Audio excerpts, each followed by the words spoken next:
बिस्मिल्लाहिर्रहमानिर्रहीम। अस्सलाम वालेकुम नाज़रीन, आप यूट्यूब चैनल देख रहे हैं। मैं इमरान ख़ान। सुहेल अफरीदी साहब ने जो जरगा करवाया खैबर पख्तूनख्वा में, उसने काफ़ी ज़मीन को गर्म किया। और इस्टेब्लिशमेंट के लिए देखें, चीज़ें वो बेहतर होती हैं जिनके फ़ैसले इस्टेब्लिशमेंट ख़ुद करे। उसमें फिर वो कैलकुलेट करते हैं अपने मुताबिक। लेकिन जब सियासतदान फ़ैसले अपने हाथ में ले लें तो फिर वो कैलकुलेशन करते हैं अवाम की मर्ज़ी के मुताबिक।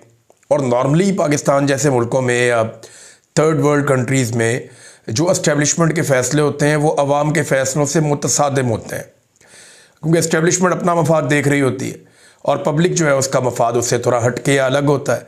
अब यहाँ पे जो एलामिया जारी हुआ वो बहुत इंपॉर्टेंट है। एक तो ये बड़ा अनप्रेसिडेंटेड था, इस पर शाबाश देनी चाहिए खैबर पख्तूनख्वा की हुकूमत को, और ये उम्मीद करनी चाहिए कि ये एक आगाज़ है पॉलिटिकल डिबेट का पाकिस्तान के अहम तरीन मसले के ऊपर। देखिए, हमें बड़े मसाइल क्या हैं। हम एक सियासी तौर पे अदम इस्तेहकाम का शिकार हैं। हमारे जो है वो क्लाइमेट चेंज के बड़े सीरियस इश्यूज़ हैं। हमारे यहाँ दहशतगर्दी का बड़ा सीरियस मसला पाकिस्तान में है। माशी नुक्ता नज़र से पाकिस्तान एक कॉन्स्टेंट पॉलिसी नहीं बना पा रहा। ये वो चीज़ें हैं जिन्हें पाकिस्तान में दुरुस्त करने की ज़रूरत है। अगर इस्टेब्लिशमेंट को बाहर निकाल के पाकिस्तान के सियासतदान रफ्ता रफ्ता इस रास्ते पर चल पड़ें, 1 साल 2 साल 4 साल जितना भी टाइम लगाएं, इस्टेब्लिशमेंट को बाहर निकाल दें और ख़ुद एक कंसेंसस जनरेट कर पाएँ, तो ये एक बहुत बड़ी कामयाबी होगी और पाकिस्तान इससे आगे बढ़ेगा। तो कम से कम उस तरफ चल पड़े। अब उम्मीद की जाती है कि आइंदा भी ऐसी चीज़ें होंगी। एलामिया इंपॉर्टेंट है। एलामिया में जो चीज़ें मौजूद हैं मैं आपको पढ़ के सुना देता हूँ। कुछ चीज़ें ऐसी मुझे लगा कि और भी चीज़ें हो सकती थी, लेकिन इस एलामिया में जो है मैं आपके सामने रख देता हूँ। खैबर पख्तूनख्वा अमन जरगे का मुतफ़िका तौर पे खैबर पख्तूनख्वा में जारी दहशतगर्दी की भरपूर मज़म्मत उन्होंने की जरगे ने, और इस बात का आदा करता है कि इसके ख़ात्मे के लिए सूबाई असम्बली को एतमाद में लेकर कानून के दायरे में मौजूद हर वसीला इस्तेमाल किया जाएगा जो इस सूबे में मुस्तकिल अमन का बायस बने। तो सूबाई हुकूमत करेगी अमन के लिए पूरी कोशिश, तमाम वसाइल इस्तेमाल करेगी। नंबर 2, अमन व अमान के हवाले से मुजव्वज़ा कवानीन के हवाले से मुतफ़िका करारदादें जो सूबाई असम्बली से पास की गई हैं उन पर फौरी अमल दरामद किया जाएगा। अब इसमें जो है वो एक और करारदाद भी थी। आपको याद होगा कि फ़ौज के पास जो खसूसी इख्तियारात हैं खैबर पख्तूनख्वा में, जिनके तहत वो ऑपरेशंस करते हैं या उन्हें ख़ास इख्तियारात मिले हैं ऑपरेशंस करने के, वो भी वापस लिए जाएँ। तो ये करारदाद का जब आप तस्करा करते हैं तो एक्चुअली ये उसी से जाके जुड़ जाती है। नंबर 3, पुलिस और काउंटर टेररिज्म डिपार्टमेंट दाखिली सलामती की क़यादत करेंगे और ज़रूरत के मुताबिक आइनी तौर पर बाकी इदारों से मावनत तलब कर सकते हैं, जबकि सूबाई हुकूमत खैबर पख्तूनख्वा इस मखदूश अमन व अमान की सूरत हाल में पुलिस और CTD को खसूसी माली मावनत फराहम करेगी। ये बड़ा पॉजिटिव है कि पुलिस कमांड करे, इख्तियार जो है वो पुलिस के पास हो, फ्रंट पे पुलिस रहे, क्योंकि पब्लिक डीलिंग में पुलिस सबसे बेहतर इदारा है। बहुत सारे प्रॉब्लम है पाकिस्तान की पुलिस में, लोगों को बड़े शिकवे शिकायतें भी रहे हैं, लेकिन पुलिस जितनी भी लॉ इन्फोर्समेंट है उन सब के मुकाबले में जो पब्लिक है उनसे बेहतर डील कर सकती है। उसकी एक वजह यह है कि पुलिस ने वहीं पे रहना होता है, वहीं पे डील करना होता है, उसी सोसाइटी का पुलिस हिस्सा होती है। ऐसा नहीं है कि किसी को आप सिंध से उठा कर ले गए या किसी को आप बलूचिस्तान से उठा कर ले आए या गिलगित से ले आए, नहीं, वो मकामी इलाकों के लोग होते हैं, तो वो ज़्यादा बेहतर जानते हैं वहाँ के डायनामिक्स को, और उनको पता है कि कहाँ तक जाना और कहाँ से आगे रेड लाइन है। लिहाजा पुलिस अगर डील करे और पुलिस की मावनत के लिए उनके बुलाने पर फ़ौज या दीगर इदारे हैं तो ये बड़ी अच्छी बात है। खैबर पख्तूनख्वा की हुकूमत इनको सपोर्ट फराहम करेगी और उनको सहूलियात देगी। गैर कानूनी महसूलात, भत्ताखोरी और जो मारामारी इस वक्त जारी है खैबर पख्तूनख्वा में, इसके लिए एक मजबूत पॉलिसी बनाई जाए ताकि दहशतगर्दों का जो माशी एक पूरा नेटवर्क है वो टूट जाए। खैबर पख्तूनख्वा बिलखसूस शोरिश ज़दा इलाकों में मादनियात की जो गैर कानूनी निकासी है इसका खात्मा किया जाए। इंपॉर्टेंट है कि जिन इलाकों में लड़ाई लगी हुई है या जहाँ पे हालात ख़राब हैं, हालात ख़राब होने की एक वजह मादनियात भी है, तो बिल्कुल मादनियात की खुदाई भी बंद कर दें, वहाँ से मादनियात की तरसील या वहाँ से मादनियात की निकासी उसको बंद किया जाए, ख़ात्मा किया जाए। सूबाई और छठी ये है कि सूबाई असम्बली खैबर पख्तूनख्वा को जारी सिक्योरिटी इदारों की कार्रवाइयों और उनकी कानूनी बुनियादों के बारे में मुतय्यना मुद्दत में इन कैमरा ब्रीफिंग दी जाए। यानी इदारे आएँ और बताएं जनाब इन कैमरा ब्रीफिंग में कि कानूनी नुक्ता नज़र से मामला क्या है और किधर है और करना क्या है। सूबाई सतह पर अमन के फोरम कायम किए जाएँ जिनमें अक्सरियत गैर सरकारी अरकान की हो, यानी सरकारी बंदे ना हो, और मुंतखब नुमाइंदे, सियासी जमातें, नौजवान, अकलियत और ख़वातीन, ये लोग इसके अंदर होने चाहिए जो वक्तन फ़वक्तन जो है वो राब्तों में भी रहें और जुड़े रहें आपस में। इसके बाद एक और जो 8वीं शर्त है वो ये रखी गई कि शहरी सतह पर पुलिस, कंटोनमेंट और बल्दियाती इदारों के माबैन हमांगी के लिए सिटी सेल्स कायम किए जाएँ जो चेक पोस्टों के खात्मे के लिए मुकर्ररा वक्त पर मबनी मनसूबे तैयार करें। यानी अब ये फैसला किया जाए कि जो इजाफी चेक पोस्टें बन गई हैं खैबर पख्तूनख्वा में, जिनसे लोगों को इरिटेशन होती है, लोग परेशान होते हैं, एहतजाज करते हैं, उन चेक पोस्टों का वक्तन फ़वक्तन अब खात्मा किया जाए, एक टाइम फ्रेम उनका बनाया जाए। नंबर 9 ये है कि मकामी हुकूमतों के इस्तेहकाम और माली तहफ़्फ़ुज़ के लिए आइनी तरमीम की जाए, जबकि प्रोविंशियल फाइनेंस कमीशन PFC को नेशनल फाइनेंस कमीशन के साथ मुंसलिक किया जाए। फिर 10वीं इसके अंदर जो एक शर्त है या जो एलामिया का हिस्सा है वो ये है कि वफाक जो है वो सूबे को जो पैसा वफाक ने देना है, ये बहुत सारी मद में है, ये सारी लिखी हुई है, 8-9 चीज़ें लिखी हुई हैं। तो ये सारा पैसा जो है वो वफाक सूबे को फ्राहम करे ताकि सूबा अपने लोगों के लिए काम कर सके। फिर 11वां जो है खैबर पख्तूनख्वा अमन जरगा तजवीज़ करता है कि सूबाई हुकूमत और सूबाई असम्बली सूबाई एक्शन प्लान मुरतब करें। 12वां ये है कि पाक अफ़गान बॉर्डर के तमाम तारीखी तजारती रस्तों को हर किस्म की तजारत के लिए फिल फॉर खोल दिया जाए। 13वां ये है पाक अफ़गान खारजा पॉलिसी बनाने में वफाक सूबाई हुकूमत से मुशावरत करे और सफारतकारी को तरजीह दे। 14वां ये है कि अमन जरगा ये तजवीज़ करता है कि वफाकी और सूबाई हुकूमत के दरमियान तनाव को कम किया जाए। 15वां ये है कि मुश्तरका मफादात कौंसल का इजलास आइनी मुद्दत के मुताबिक बुलाया जाए। और खैबर पख्तूनख्वा का कौमी जरगा भी बीच में हाथ से लिखकर इसमें शामिल किया गया कि वो भी इसके अंदर तश्कील दिया जाए और उसको शामिल किया जाए। तो ये एक एलामिया है, मुतवाज़न है। अब उम्मीद करते हैं कि जो स्टेक होल्डर्स हैं, चाहे वो इस्टेब्लिशमेंट है, फेडरल गवर्नमेंट है, वो सारे इसके ऊपर तवज्जो देंगे। ये खैबर पख्तूनख्वा की पॉलिटिकल पार्टीज़ इसके अंदर बैठी और उन्होंने सब ने दस्तखत करके इसके ऊपर बात की है। अब नादरीन आ जाए वापस आइनी तरमीम के ऊपर। नवाज शरीफ साहब आए कौमी असम्बली में, उन्होंने आइनी तरमीम के लिए वोट डाला। अब ये वो नवाज शरीफ है जिन्होंने बार बार ये बात की कि जर्नैलों से आज़ादी का उन्होंने नारा लगाया। वो हमेशा ये कहते रहे कि जर्नैलों ने पाकिस्तान को तबाह किया, जर्नैल जो है वो चीज़ों को ख़राब करते हैं, ये मिलिट्री के जर्नल्स जो हैं इन्होंने अमन व अमान को भी ख़राब किया। ये बार बार नवाज शरीफ साहब कहते रहे और आज वही नवाज शरीफ साहब बेचारे एक जर्नैल की खुशामद में सीनियर अर्दली बन गए। शहबाज शरीफ साहब को तो अर्दली का इमरान खान साहब ने, अब नवाज शरीफ साहब उनसे सीनियर हैं तो उन्होंने आकर भी वही काम किया। नवाज शरीफ के सामने एक बड़ी अजीब सूरत हाल तब पैदा हुई और मुझे बड़ा एम्बैरसिंग लगा वो लम्हा, वो सूरत हाल, जब मियाँ नवाज शरीफ साहब वहाँ पे मौजूद थे और उनके सामने अपोजिशन के अरकान ये नारे लगा रहे थे कि ना वो भागा ना बीमार, कैदी नंबर 804। यानी इमरान खान साहब नवाज शरीफ साहब की तरह भागे भी नहीं, कोई डील नहीं की एस्टेब्लिशमेंट के साथ, कोई खसूसी तैयारा लेकर पाकिस्तान से बाहर नहीं गए और ना उन्होंने बीमारी का बहाना बनाया। तो ना वो भागा ना बीमार, कैदी नंबर 804। मियाँ साहब को ये नारे सुनने पड़े। मुझे उन पर तरस भी आ रहा था कि 3 मरतबा का वज़ीर आज़म रहने वाला शख्स आर्मी चीफ को ताहयात मुरात और इस्तिस्ना देने के लिए ऐवान में आ रहा है, अदलिया को मुकम्मल तौर पर तबाह करने के लिए ऐवान में आ रहा है, सुप्रीम कोर्ट ऑफ पाकिस्तान को अमली तौर पर तकरीबन ख़त्म करने के लिए ऐवान में आ रहा है, जजेस को एक हुकूमत का मातहत इदारा बनाने के लिए ऐवान में आ रहा है। तो मैंने आपको 2 दिन पहले अर्ज़ किया था कि नवाज शरीफ साहब इस सारे गेम का हिस्सा है। बहुत सारे लोग ऐसी बातें फैला रहे थे कि नवाज शरीफ साहब इससे खुश नहीं है, उन्हें ये पसंद नहीं है। देखें 324-25 वोट चाहिए थे, 331 वोट पड़े। नवाज शरीफ ना भी आते तब भी ये आइनी तरमीम हो जाती, लेकिन नवाज शरीफ साहब को इस आइनी तरमीम के लिए आना पड़ा। वो इसलिए आना पड़ा कि एक तो उन्हें लास्टिक की शलवार है उनके पास। मियाँ नवाज शरीफ साहब जो है उन्हें जाली इलेक्शन जितवाया गया फार्म 47 पे। कैंसर ज़दा पेशेंट यास्मीन राशिद साहबा, उनको जेल में बंद करके मियाँ साहब को जाली सीट दी गई है। एक तो वो खौफ है कि वो उनसे छिन जाएगी, दूसरा मियाँ नवाज शरीफ साहब ज़ाती तौर पे इसके हामी हैं। मैंने आपको 2 दिन पहले बताया था कि मियाँ साहब ने अपने साथियों को कहा कि हर हाल में हमें ज़रूरत है आसिम मुनीर साहब की, उनको हमारी इतनी ज़रूरत नहीं है जितनी हमें उनकी ज़रूरत है, और जो ये कर सकते हैं वो कोई और नहीं कर सकता। ये मैंने आपको 1 दिन पहले बताया भी था, 1-2 दिन पहले। नादरीन, जरदारी साहब भी आपको याद होंगे जिन्होंने फ़ौज के जर्नैलों को ये कहा था कि तुम 3 साल के लिए आते हो और हमने हमेशा यहीं रहना है, लेकिन अब उन्होंने खुद एक जर्नैल को 3 साल से बढ़ा के 5 साल और फिर ताहयात कर दिया, बल्कि ताहयात उन्हें इस्तिस्ना भी दे दिया। बिलावल ने ना एक बड़ी ज़बरदस्त तकरीर की अपनी तरफ से। वो एक जुमला दूसरे से मिल ही नहीं रहा था, एक ऐसा कन्फ्यूजन था। हमेशा गुडी गुडी माहौल में बिलावल ने तकरीरें की हैं, अच्छा माहौल बनाकर दिया गया है, नए सियासतदान हैं, एनर्जी शो करते हैं।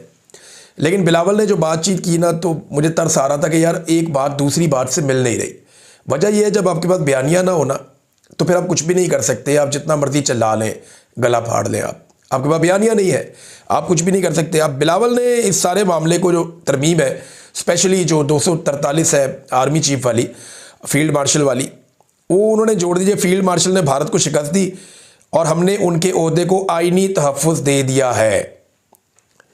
अब ये बड़ी ज़्यादती है बिलावल के साथ कि उन्हें बताया गया कि आप ये कह देंगे तो आपका काम बन जाएगा। देखिए, पाकिस्तानी अब बेवकूफ़ नहीं है, उन्हें पता है कि आईनी तहफ़्फ़ुज़ क्या है और भारत के साथ लड़ाई का इससे क्या ताल्लुक़ है। यानी ये और भी लोग कह रहे हैं कि भारत के साथ लड़ाई, शहबाज शरीफ ने भी यही बात की कि जनाब क्योंकि भारत के साथ लड़ाई हुई, बड़ी कामयाबियां मिली हैं, तो हमने फील्ड मार्शल के ओहदे को आईनी तहफ़्फ़ुज़ दिया। जो फील्ड मार्शल का एक टाइटल है ना, वो जिसको मिलता है वो सारी ज़िंदगी रहता है। ये बात पहले से सबको पता थी, ये मैं आपको पहले बता भी चुका हूँ अपने वीलॉग्स के अंदर। इस मरतबा फील्ड मार्शल के ओहदे को कोई आईनी तहफ़्फ़ुज़ नहीं दिया गया, किया ये गया है कि उनकी मुराद को सारी ज़िंदगी के लिए जारी कर दिया गया, कंटिन्यू कर दिया गया, नंबर 1। नंबर 2, उन्हें मरते दम तक के लिए इस्तिस्ना दे दिया गया कि इनके ऊपर कोई भी शख्स कोई केस ना कर सके। इस बात का खौफ ना रहे कि इनके ऊपर कोई केस हो जाएगा, इन्हें अदालत में जाना पड़ेगा या जेल में जाना पड़ेगा या थाने में पकड़े जाएं या किसी और जगह पकड़े जाएं। इनको इस्तिस्ना मिल गया है, किसी फौजी अदालत में, किसी सिविलियन कोर्ट में, कहीं पे इनके ऊपर कोई केस नहीं हो सकता, क्योंकि आइन ने इनको इस्तिस्ना दे दिया है। अब ये एक काम इन्होंने किया, तो इसका इंडिया के साथ क्या ताल्लुक है, या अफगानिस्तान के साथ लड़ाई के साथ क्या ताल्लुक है? क्या इंडिया और अफगानिस्तान पाकिस्तान की अदालतों के जरिए से आसिम मुनीर साहब पे कोई केस चलाना चाहते हैं? क्या वो पाकिस्तान में आकर कोई मुकदमा दर्ज करना चाहते हैं? यानी मेरी समझ से बाहर है कि वो क्या जवाब क्या गढ़ रहे हैं। भाई, इसकी सिंपल वजह ये इंडिया और अफगानिस्तान नहीं है, इसकी वजह इमरान खान और उनकी पॉलिटिक्स है। इसकी वजह जो मौजूदा सियासतदान है वो है, क्योंकि आसिम मुनीर साहब भी अच्छी तरह जानते हैं कि जो बाजवा साहब की बैंड बजाई है PMLN ने, तो ये आसिम मुनीर साहब जब जाएंगे तो उन्हें भी माफ़ नहीं करेंगे। और इमरान खान साहब से भी ये लोग एक दूसरे को डराते रहते हैं कि इमरान खान आ जाएगा तो ये कर देगा, तो वो कर देगा, वो नहीं छोड़ेगा। वो बेचारे अपोजिशन वाले गारंटियां देते हैं कि जी हम इमरान खान की गारंटी देते हैं, वो आपको कुछ नहीं कहेगा, उससे ना डरें आप। लेकिन ये एक्चुअली जो तरमीम है ना, ये खौफ की वजह से है। चौधरी निसार अली खान जो एस्टेब्लिशमेंट को बहुत अच्छे तरीके से जानते हैं, उन्होंने भी यही बात की कि ये खौफ की वजह से अब एक बेचैनी पैदा हो रही है। नाज़रीन, बेचैनी ये है कि देखें, प्रैक्टिकली काम तो बहुत सारे बंदों ने किया है ना, चाहे मिलिट्री एस्टेब्लिशमेंट के करैक्टरों में कोई 1-2 तो नहीं है, वो बहुत सारे हैं। शहीद अरशद शरीफ के केस के अंदर भी 7 फौजी अफसरान के नाम है। जो धांधली वाला मामला है, पूरे मुल्क का मैंडेट चोरी हुआ, वो जाके सिकंदर सुल्तान राजा के गले में फंसेगा। कुछ चीज़ें काजी फायद ईसा के जाके गले में फंसेंगी। अब उन सारों को तो आईनी तहफ़्फ़ुज़ नहीं है, तो एक बेचैनी पैदा हो गई है कि हमारे फील्ड मार्शल साहब को आईनी तहफ़्फ़ुज़ मिल गया, वो कोई भी ऑर्डर दें, कोई भी बात करें, कुछ भी करें, उनके ऊपर कभी भी कोई मामला नहीं होगा, वो आईनी तौर पे महफूज रहेंगे। लेकिन जो लोग आगे उसको एग्जीक्यूट करेंगे या आगे जाके कोई चीज़ करते हैं जो गैर कानूनी या गैर आईनी होती है, उन सारों को तो आईनी तहफ़्फ़ुज़ नहीं है। तो वहाँ पे भी एक बेचैनी, और आने वाले दिनों में आपको ये बेचैनी बढ़ती हुई नज़र आएगी। नाज़रीन, इसहाक डार साहब ने एक इंकशाफ किया, वो मैं आपके सामने रखना चाहता हूँ। इसहाक डार साहब ने कहा कि इरफान सिद्दीकी साहब जब बीमार थे तो मैंने, क्योंकि वोट का टाइम आ रहा था सेनेट में, तो 2 बंदे भिजवाए कि जाके पता करें।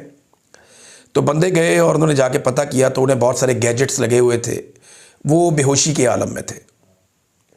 तो डार साहब ने एक बड़ा अजीबोगरीब क्लेम कर दिया कि डॉक्टर ने कहा कि इनको एम्बुलेंस में डाल के स्ट्रेचर पे हम भिजवा देते हैं अगर आपको चाहिए तो। ऐसे डॉक्टर को तो जेल में डाल देना चाहिए, जो एक नीम बेहोश मरीज को, यानी जो होश में ही नहीं है मरीज, जिसको जनाब मशीनें लगी हुई हैं और मशीनों के जरिए से उसको जिंदा रखा हुआ है, एक ऐसे मरीज को कोई डॉक्टर कहता है कि आप इसको उठा के हम आपको एम्बुलेंस में या स्ट्रेचर पे डाल देते हैं, आप इसको ले जाएं और जाके सेनेट में अपनी कार्रवाई कर लें। मैं हैरान हो रहा हूं, मुझे ये कंफर्मेशन चाहिए। कोई जर्नलिस्ट अगर हमारे वहाँ पे मौजूद हैं तो जाके डॉक्टर्स का इंटरव्यू करें, उनसे पूछें कि क्या आपने ऐसी ऑफ़र की थी कि इस हालत में जो बिस्तरे मर्ग के ऊपर एक आदमी पड़ा हुआ उसको उठाकर आप सेनेट के इजलास में भेजना चाह रहे थे। मुझे नहीं लगता कि दुनिया का कोई कसाई डॉक्टर भी होगा तो वही हरकत करेगा कि जनाब हम इसको भेज देते हैं, आप इसको ये नीम मुर्दा आदमी से आप वो करवा लें। हालांकि बहुत सारे लोग दावा कर रहे हैं कि उनका इंतकाल हो चुका था। तो डॉक्टर साहब ने मुझे लगता है कि बढ़ा चढ़ा के बात करते करते एग्जैजरेट कर गए। डॉक्टर ऐसा कर नहीं सकते, जो मेरी समझ है उसके मुताबिक तो ये नामुनासिब है और ये मुमकिन भी नहीं लगता मुझे। अच्छा नाज़रीन, एक तस्वीर वायरल हुई नवाज शरीफ साहब की, ये कौमी असम्बली से। नवाज शरीफ साहब ना हाथ से ऐसे प्यार कर रहे हैं आसिफ जरदारी साहब की साहबजादी को, आसिफा जरदारी को। तो बहुत सारे लोगों ने उस पर बहुत सारी बातें की कि जनाब ये शफ़क़त है मियाँ साहब की, ये आज की सबसे खूबसूरत तस्वीर है, ये है जमहूरियत का हुस्न है ये, और कोई अखलाकियात कह रहा है, कोई सियासी इक़दार कह रहा है। देखिए तस्वीर अच्छी है, देखें तो आपको अच्छा लगता है कि एक बुज़ुर्ग आदमी एक बच्ची को जो है वो प्यार कर रहा है, हाथ से सर में उसको थपथपा रहा है। लेकिन सवाल ये पैदा होता है कि ये दोनों लोग यहाँ पे कर क्या रहे हैं। मियाँ नवाज शरीफ साहब के अंदर अगर ये सियासी इक़दार है तो आज बहुत सारी बच्चियाँ जेलों में बंद हैं और वो बेगुनाह बंद हैं, सब जानते हैं। उनका गुनाह सिर्फ इतना है कि वो नवाज शरीफ के जो पॉलिटिकल सबसे बड़ा मुखालिफ है इमरान खान, वो उसकी हमायत कर रही हैं और उनको उठा के जेलों में डाला हुआ है जाली मुकदमात में। एक एक वकूए के 6-6 अलग अलग शहरों में मुकदमात करके उन्हें जेलों में बंद कर दिया। डॉक्टर यास्मीन राशिद साहिबा 70 साल से ज़ायद उम्र है, नवाज शरीफ की उम्र की हैं, बुज़ुर्ग हैं और कैंसर की पेशेंट हैं। वो बाहर आ जाती हैं, फिर उन्हें बंद किया जाता है कि नहीं ये तो नवाज शरीफ का हल्का है, यहाँ से तो मियाँ साहब को इलेक्शन जितवाना, ही बीबी को वापस बंद करो। तो मियाँ साहब की वहाँ पे अखलाकियात कहाँ गई, वहाँ पे मियाँ साहब के अंदर का इंसान कहाँ गया। बहुत सारी ख़वातीन को सड़कों पे घसीटा गया, जलील किया गया, रुस्वा किया गया, अभी तक जेलों में बंद रखा गया। और ये दोनों लोग जो वहाँ मौजूद हैं, चाहे वो बच्ची आसिफा जरदारी है चाहे नवाज शरीफ है, ये दोनों असम्बली में कैसे पहुँचे। आसिफा जरदारी को बिला मुकाबला पहुँचाया गया, उनके मुकाबले तमाम उम्मीदवारों को ज़बरदस्ती बिठा दिया गया। बाद में एक उम्मीदवार चिल्लाता रहा कभी मैं तो बैठा ही नहीं था, इन्होंने ऐसे ही अनाउंस कर दिया कि बिला मुकाबला ये होगी, मैं तो बैठा ही नहीं था। किसी को गायब कर दिया, किसी को उठा लिया, किसी पे मुकदमा कर दिया, किसी को पैसे दे दिए। इस तरीके से तो इलेक्शन जीत कर ये लोग आए। ये दोनों लोग इस असेंबली में जाली तरीके से पहुंचे हैं और इनकी तस्वीर को लेकर जज्बाती होने की बजाय हमें हकीकत का सामना करना चाहिए कि ये लोग यहाँ पे आए कैसे हैं। अब नाज़रीन, एक हनीफ अब्बासी साहब ने एक जुमला बोला और वो मैं समझता हूँ कि एक कत्ल की धमकी है एक तरह से, क्योंकि इमरान खान साहब पे जब पिछली मरतबा कातलाना हमला हुआ तो उससे पहले माहौल बनाया गया था।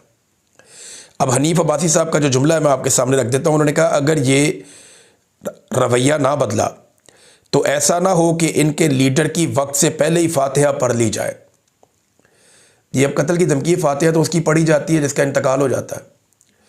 कि अगर रवैया ना बदला, कौन सा रवैया है? वो कहते हैं हमें हमारे पॉलिटिकल राइट्स दिए जाएं, वो ये कहते हैं कि हमें हमारा मैंडेट वापस किया जाए, वो ये कहते हैं कि जो जबरी तौर पे इंसानों को लापता कर रहे हैं, इंसानी हकूक़ की पामालियाँ कर रहे हैं, वो ख़त्म की जाए। तो इसको रवैया बदलने की ज़रूरत क्या है? ये तो बेहतरीन रवैया है। इस मामले को लेकर इमरान खान साहब को कत्ल करने की एक तरह से धमकी दी है कि वक्त से पहले ही फातिहा ना पढ़ ली जाए। ये बड़ा अफसोसनाक है। हनीफ अब्बासी साहब ने अपनी ज़िंदगी में ख़ुद भी मुश्किलात देखी हैं, मुझे लगता था इन लोगों ने कुछ सीखा होगा, लेकिन अफसोस सूरत हाल आपके सामने है। नाज़रीन, पाकिस्तान के इंफॉर्मेशन मिनिस्टर ने वहाँ पे खड़े होकर असम्बली में बहुत ज़ोरदार आवाज़ में कहा कि पाकिस्तानी पासपोर्ट की पूरी दुनिया में बहुत इज़्ज़त हो रही है और जहाँ पे आप लाइन में जाते हैं इमिग्रेशन में तो हमारा पासपोर्ट देखकर हमें सराहा जाता है, हमारी बड़ी इज़्ज़त की जाती है, तो बड़ी हमारी कदर की निगाह से हमें देखा जाता है। तो ख़ुद तो वो एक स्पेशल पासपोर्ट के ऊपर ट्रैवल कर रहे हैं और प्रोटोकॉल्स के साथ जा रहे हैं। उन्हें आइडिया नहीं है कि पाकिस्तानियों के साथ दुनिया भर के एयरपोर्ट्स के ऊपर क्या हो रहा है। दुनिया भर के एयरपोर्ट्स के ऊपर पाकिस्तानियों के साथ क्या होता है, ज़रा आम आदमी की तरह निकलकर ट्रैवल करके देखें, आपको पता चलेगा। दुनिया के जो बदतरीन 4 पासपोर्ट हैं उनमें एक पाकिस्तान का है, बदतरीन 4 पासपोर्ट उनके अंदर एक पाकिस्तान का है और ढिठाई से खड़े होकर झूठ बोल रहे हैं। और हालात इस पासपोर्ट के ये हैं कि आज ओमान और दुबई जैसे ममालिक जो पाकिस्तानियों के वीज़े वैसे ही लगा दिया करते थे, वो वीज़े रिजेक्ट पे रिजेक्ट करते जा रहे हैं, रिजेक्ट पे रिजेक्ट करते जा रहे हैं। पाकिस्तानियों को वो वीज़े नहीं दे रहे, इतना सीरियस इशू हो गया और ये कह रहे हैं जी हमारे पासपोर्ट की बड़ी इज्जत बढ़ गई है। तो ये इनके ज़बान के ऊपर ऐसा लगता है इनकी घुट्टी में ही झूठ है, ये सच बोल ही नहीं सकते ऐसा लगता है। नाज़रीन, ख्वाजा आसिफ साहब का, और मैं सच की बात कर रहा हूँ तो ये देखें ना इनके बयान कैसे बदलते हैं। ख्वाजा आसिफ का एक बयान आप सुनिएगा, ये मैं आपको पहले बयान का जो है। अच्छा, एक तो ये देखें, वो कह रहे हैं जी कि हमारा डीएनए जमहूरी नहीं है, हमारा कल्चर जमहूरी नहीं है। ये कल तक जमहूरियत के लिए नारे लगाते थे, आवाज़ें देते थे, शोर मचाते थे। नवाज शरीफ साहब जल से जुलूस, वोट को इज्जत दो, पता नहीं कौन कौन से बयानिए, खलाई मखलूक इन्होंने बना के पूरी कौम को एंटी एस्टेब्लिशमेंट करके कहा कि जनाब पाकिस्तान नहीं चलेगा अगर जमहूरियत नहीं होगी तो। और आज वही ख्वाजा आसिफ का स्टेटमेंट छपा हुआ है कि हमारा डीएनए जमहूरी नहीं है, हमारा कल्चर ही जमहूरी नहीं है। यानी इसी गंद के साथ और हाइब्रिड निज़ाम के साथ हमने चलना है। और मैं एक और स्टेटमेंट ख्वाजा आसिफ का देख रहा था, उस स्टेटमेंट के अंदर ख्वाजा आसिफ साहब शाबाश दे रहे थे, कुछ अर्सा पहले ये करार दे रहे थे मदारिस के तलबा हैं, हमारी सेकंड डिफेंस लाइन है, हमारे बड़े काम आते हैं, बड़े शानदार लोग हैं, ऐसी बातें पहले ख्वाजा आसिफ कुछ अर्सा पहले कर रहे थे। और अब वही ख्वाजा आसिफ क्या कह रहे हैं, वो बिल्कुल ही बदला हुआ स्टेटमेंट है। वो कह रहे हैं जी अंधाधुंध मदरसे बन रहे हैं, कब्ज़ों की ज़मीनों पर बन रहे हैं, नाजायज़ बन रहे हैं। तो ये किसी एक जगह टिकते ही नहीं है। इनका स्टेटमेंट जब ये अमेरिका का दौरा करके आते हैं स्टेटमेंट कोई और हो जाता है, सऊदीया का करके आते हैं स्टेटमेंट कोई और हो जाता है, अफगानिस्तान के साथ मिलने जाते हैं स्टेटमेंट कोई और हो जाता है, इंडिया की तरफ हाथ मिलाते हैं स्टेटमेंट कोई और हो जाता है। इनकी अपनी कोई नज़रिया, कोई अपना सोच है ही नहीं, कोई अपनी पॉलिसी है ही नहीं। ये इतने कमज़ोर लोग हैं जिसे आप ये कह लें कि ये तो गो विद द फ्लो है, जिसने इनको थोड़ा सा आसरा दिया ये उसके साथ चल पड़ते हैं। मेरी समझ से बाहर है कि इनका अपना नज़रिया इक़्तिदार के अलावा क्या है। हर चीज़ ये बदल देते हैं। कल ये कह रहे थे कि ताकतें तुम्हारी हैं और खुदा हमारा है, जब अफ़गानिस्तान के अंदर तालिबान ने कंट्रोल किया था। और अब वो कह रहे हैं जी वो पाकिस्तान के सबसे बड़े दुश्मन है, उनसे बड़े जालिम कोई नहीं। अब वो उस तरफ चले गए। कल खुदा उनके साथ था और ताकतें अमेरिका के साथ थी। ये मेरी समझ से बाहर है। इनका अपना ज़ाती नज़रिया कुछ नहीं है। There is nothing constant. सिर्फ एक चीज़ है कि इनको इक़्तिदार में हमेशा रहना है। अब तक के लिए इतने, अपना ख्याल रखिएगा, अपने चैनल का भी। अल्लाह हाफ़िज़।